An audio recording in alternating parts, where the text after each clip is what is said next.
Good morning বন্ধুরা, কেমন আছো সবাই? চলে এলাম আজকে আবারও একটি শর্ট ভিডিও নিয়ে। তো বন্ধুরা, আজকে সকাল সকাল কাজবাজ সারছিলাম, তখনই দেখি পাড়ায় চলে এসেছে ফেরিওয়ালা আর 50 টাকার জিনিস নিয়ে। যে কোনো জিনিস নেবে 50 টাকা। তোমাদের এখানেও কি যায় এরকম ফেরিওয়ালা? কমেন্ট বক্সে কিন্তু জানিয়ে দিও।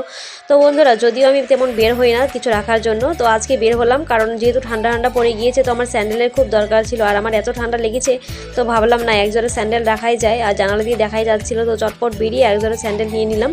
তো আর কিছু কিনিনি, তারপর কিন্তু চটপট করে রান্না বসিয়ে দিয়েছি। আর তোমাদের সঙ্গে কিন্তু আমি শনিবারে ভিডিওটা শেয়ার করছি। আসলে শরীরটা খারাপ হওয়াতে একদম সবই উলটপালট হয়ে যাচ্ছে, ভালোভাবে ভিডিও শেয়ারও করতে পারছি না তোমাদের সঙ্গে।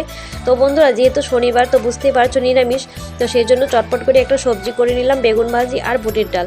তো বলো কেমন দারুণ খাবার। তারপর আমি সকাল সকাল স্নান করিনি, তোমাদেরকে তো আগেই বললাম খুব ঠান্ডা লেগেছে আমার, সেই জন্য রান্নাবান্না কাজবাজ সেরে তারপরে স্নানটা করেছি। তারপর কিন্তু আমার কোনো কাজই ছিল না। তো বন্ধুরা, ভিডিওটি ভালো লাগলে লাইক কমেন্ট শেয়ার করে দিও, আর যারা নতুন দেখছো তারা চ্যানেলটিকে অবশ্যই সাবস্ক্রাইব করে দিও। Thank you.